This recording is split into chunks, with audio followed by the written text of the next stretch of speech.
Section 1. In this section, you'll hear a conversation between David and Claudia about their holiday trip.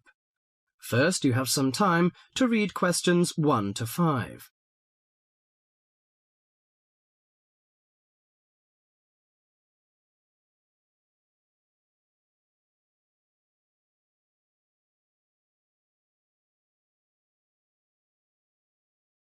Now listen to the conversation and answer questions 1 to 5.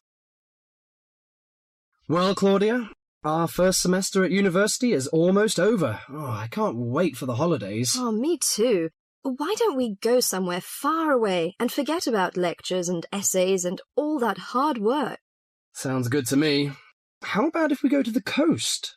It would be great to do some swimming and surfing. The coast would be good, but let's look at our other options. There are the mountains. They're nice and cool at this time of year. There's also the desert, which I really enjoyed last year. What about going to Sydney? I've never been there, and they say it's a great city to visit. Well, I agree. Sydney would be good, but there are too many tourists there at this time of year, and I'd rather get away from buildings and cars. I vote for the mountains. All right, then, let's do that. Now, we have to decide where we're going to stay and how we're going to get there. Any suggestions? Well, for places to stay, there are the usual places, motels, hotels, and youth hostels. We can go camping too. I'm afraid I'm not a very good camper. I tend to feel a bit frightened sleeping outdoors. All right, we'll forget about camping. So, what do you prefer? Well, since neither of us has a lot of money, I don't think a hotel or motel would be possible. How about a youth hostel? Oh, I'd rather not go to a youth hostel. They're cramped and noisy, and the person in the bed next to you might be a snorer. No, I think we should find a small holiday house to rent, and if we get a few more friends to join us, it will be really cheap. Okay. You know, it's the first time for me to travel to the mountains. What do you suggest to take? Mosquito net, I guess. Mosquito net is useful, but I don't want to add more weight to our luggage. So the insect repellent can do, I think. Besides, aspirins are necessary and some cold cure, in case we feel sick or something like this. Do you think we need binoculars and a camera? Well, it would be a good idea to take binoculars. As to a camera, I'm not very for it. I'd rather record the scenes in my mind. You're right. What about the money? How much do you think is enough, and how we should take it? I've learned from a friend about the cost. He told me that they spent about $480 for 1 week's tour, so I think $500 would be enough. We may need over $300 for the house. Have you got any traveller's checks? No, I haven't, but I've got a credit card and a saving card. Then take the credit cards with us. It would be more convenient to pay the house fees with a credit card.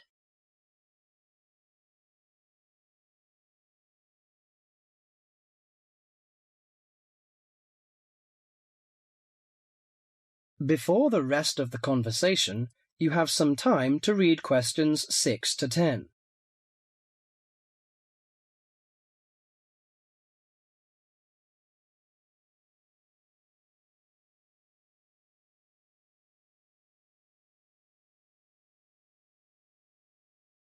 Now listen carefully to the rest of the conversation and answer questions 6 to 10.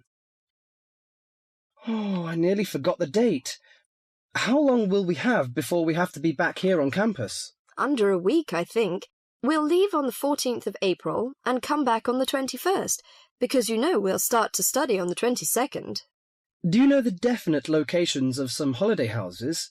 I suppose it would be nice if we book in advance. Yes. Look at this brochure here. It says that there are several holiday houses near the mountains. I prefer the one near the woods. It's situated right across the road from the Rainforest Park. That sounds good. We can easily go to the Rainforest Park then. Do you know what else we can do there besides visiting the park? I know that many people go there for bushwalking, but you need a good pair of walking boots, of course. Are there any dangers in the bushes? I'm a little frightened. In fact, there's no need to be nervous of the bushes, provided that you treat it with respect and common sense. Most of the animals and wildlife are gentle and harmless. There are venomous snakes to be aware of, but really they're much more frightened of you than you are of them. The other thing is that certain plants can cause irritation if you touch them with bare skin. I see. Well, I can't wait for the coming holiday. That is the end of section 1.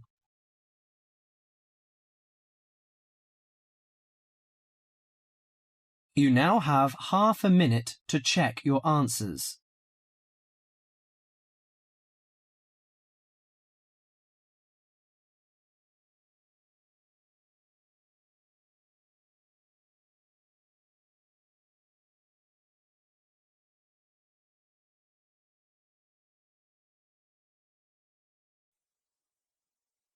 Now turn to section 2.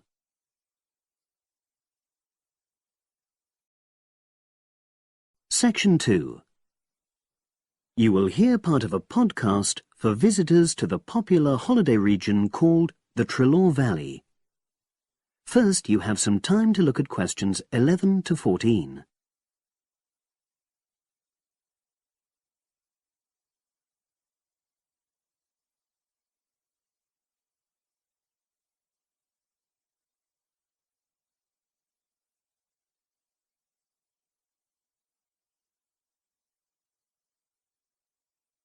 Now listen and answer questions 11 to 14.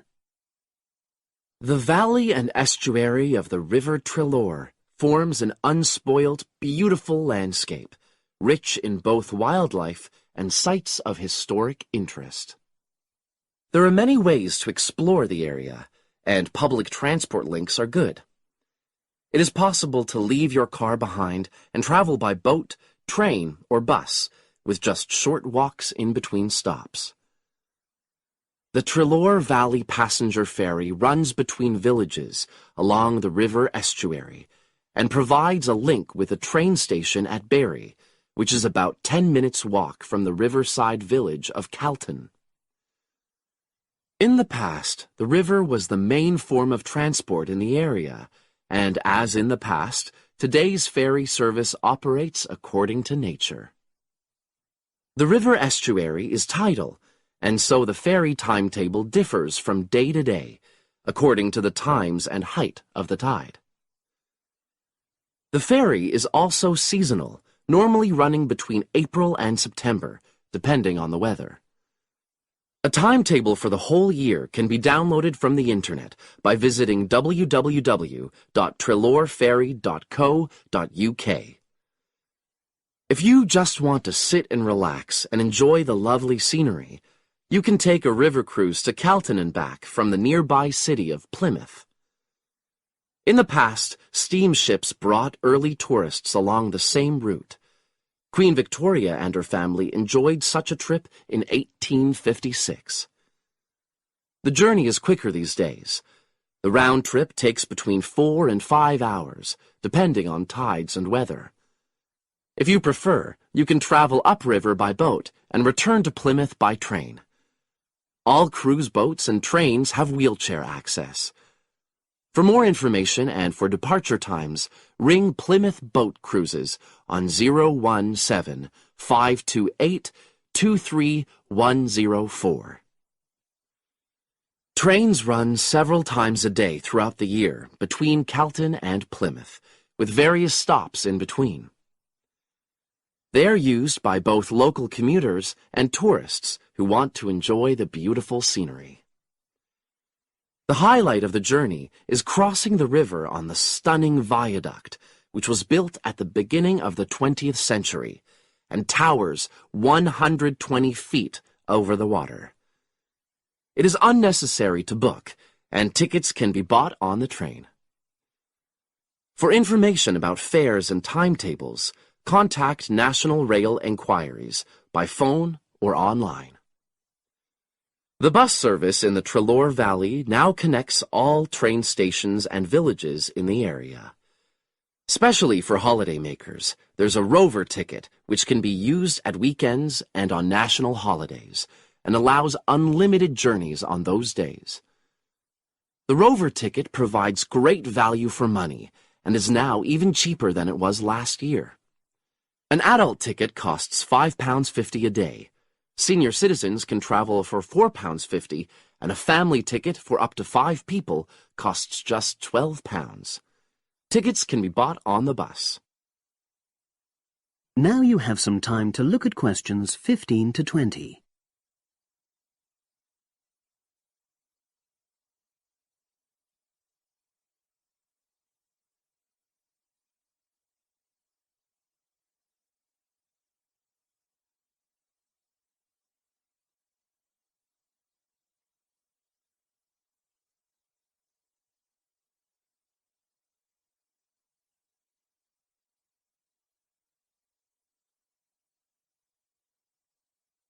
Now listen and answer questions 15 to 20. At the center of the Treloar Estuary area is the historic riverside village of Calton. The main road comes into the village from the south, and for those of you who are arriving by bus, it turns left just before the bridge and stops in the lay-by on the left-hand side. From there, it's just a short walk to Calton's various attractions. If you're arriving by car, you have to leave it in the main car park. Go over the bridge and take the first turning on the right. Then go on until you come to the end of that road. It's the only place to park in Calton, but there's no charge. If you're interested in local history, there's a museum in Calton with farming, fishing, and household implements from the late 19th century. As you come in from the south, cross the river and go straight on the same road until you reach the end. Also, on the subject of history, you can go and see the old mill, which has recently been renovated and put back into use. Turn left before you come to the bridge. Then go straight on and then take the first turning on the right. This leads straight there. If you're interested in arts and crafts, there's a potter's studio where you can watch the artist at work. After crossing the bridge, turn left, and it's the second building on the left. Finally, when you feel in need of refreshments, there's a cafe opposite the old boathouse and a picnic area near the mill. That is the end of section 2. You now have half a minute to check your answers.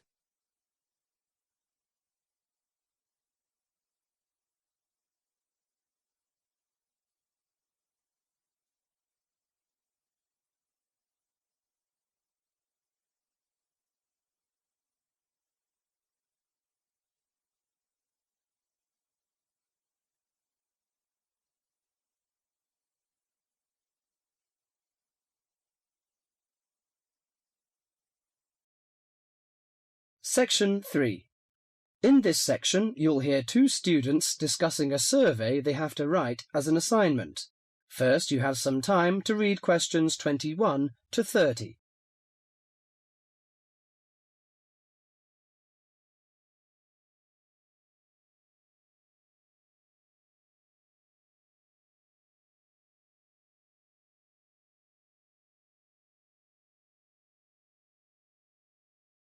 Now listen to the conversation and answer questions 21 to 30. How is your market research project going, George? Very well, actually, Anna. I've just got the results of the survey back, and so now I have to draw some conclusions from the information I've collected. That's good. I'm still writing my questionnaire. In fact, I'm starting to panic, as the project deadline is in 2 weeks, and I don't seem to be making any progress at all. What is your topic? Forms of transportation in the city. What about you? I've been finding out people's attitudes to the amount of violence on television. That's interesting. What do your results show? Well, as I said, I haven't finished writing my conclusions yet, but it seems most people think there is a problem. Unfortunately, there is no real agreement on the action that needs to be taken. Nearly everyone surveyed said that there was too much violence on TV. A lot of people complained that American police serials and Chinese kung fu films are particularly violent. The main objection seems to be that, although a lot of people get shot, stabbed, decapitated, and so on, films never show the consequences of this violence. Although people die and get horribly injured, nobody seems to suffer or live with the injuries. Any children watching might take the heroes of these programs as role models and copy their behaviour. So, what did most people suggest should be done? A lot of people were concerned about how these films affect children. They are particularly worried that children will try to behave like the stars. The survey shows that violent programs should be broadcast after 10 p.m, when most children are already in bed. There is also a significant minority of people who feel that violent films should be banned altogether. Or how did people feel about the violence on news broadcasts? Most of the responses I have looked at have felt that violence on news broadcasts is more acceptable as it's real. Although it's unpleasant, it is important to keep in touch with reality. Still, many people thought that it would be better to restrict violent scenes to late viewing. Your survey sounds very good. How many people filled it in? I gave out 120 and I got 70 back. That's a very high rate of return. Who did you give your questionnaires to? I gave a copy to every student in my hall of residence and a few to friends from other colleges. Don't you think that this will influence your results? How do you mean? The people in your hall of residence are all about the same age. They're all students and from similar backgrounds. Therefore, it is likely that they will have similar opinions. Your results represent student opinion, not public opinion. So how are you going to do your research? Well, I'm going to interview my respondents in the shopping mall. What I'll do is ask people if they have 5 minutes to spare to answer a few questions. If they agree, I will ask them some multiple-choice questions and tick off their answers on my sheet. Isn't it very difficult to ask meaningful questions using multiple choice? Yes, it is. The secret to writing a successful survey is to write simple multiple-choice questions that target the information you're looking for. There, it's better to write a lot of short, specific questions than longer general ones. So that's why it is taking you so long to write? Yeah, but I hope I'll be ready to start interviewing at the weekend. That is the end of section 3.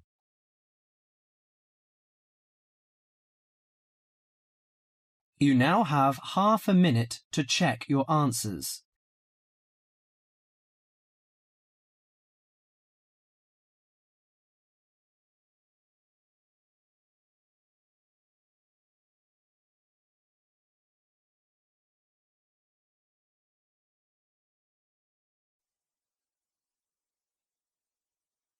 Now turn to section 4.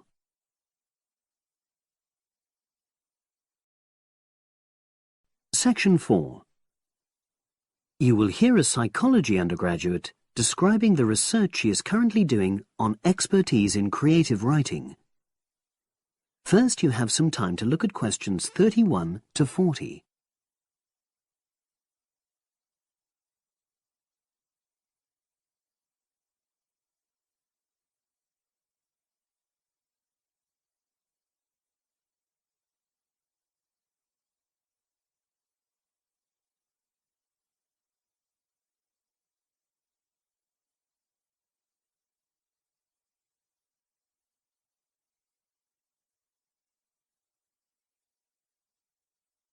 Now listen and answer questions 31 to 40.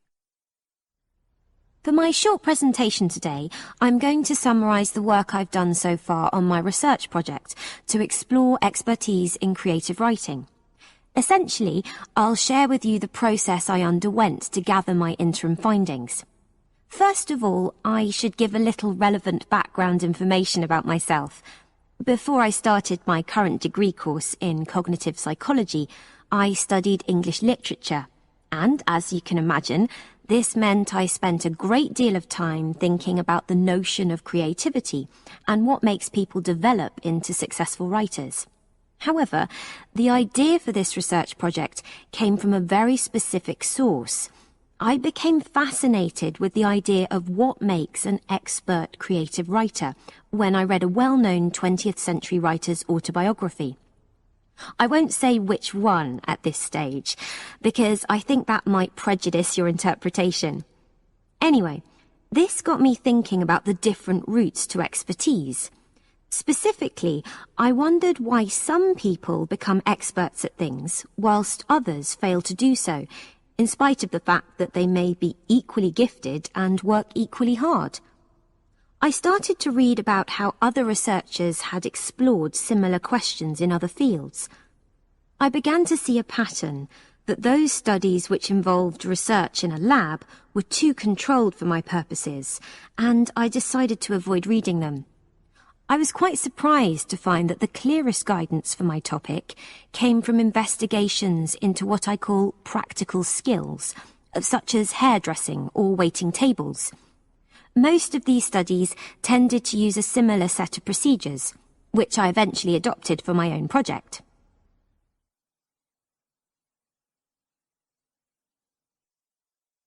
I'll now explain what these procedures were. I decided to compare what inexperienced writers do with what experienced writers do. In order to investigate this, I looked for 4 people whom I regarded as real novices in this field, which proved easy, perhaps unsurprisingly. It proved much harder to locate people with suitably extensive experience who were willing to take part in my study. I asked the first 4 to do a set writing task and, as they wrote, to talk into a tape recorder, a technique known as think aloud. This was in order to get experimental data. Whilst they were doing this, a research assistant recorded them using video. I thought it might be helpful for me in my transcriptions later on. I then asked 4 experienced writers to do exactly the same task. After this, I made a comparison between the 2 sets of data, and this helped me to produce a framework for analysis. In particular, I identified 5 major stages which all creative writers seem to go through when generating this genre of text. I think it was fairly effective, but still needs some work, so I intend to tighten this up later for use with subsequent datasets. I then wanted to see whether experienced writers were actually producing the better pieces of writing. So I asked an editor, an expert in reviewing creative writing, to decide which were the best pieces of writing. This person put the 8 pieces of work in order of quality, in rank order, and using his evaluations, I was then able to work out which sequence of the 5 stages seemed to lead to the best quality writing. Now, my findings are by no means conclusive at this point. I still have a long way to go, but if any of you have any questions, I'd be happy to answer them and go. That is the end of section 4. You now have half a minute to check your answers.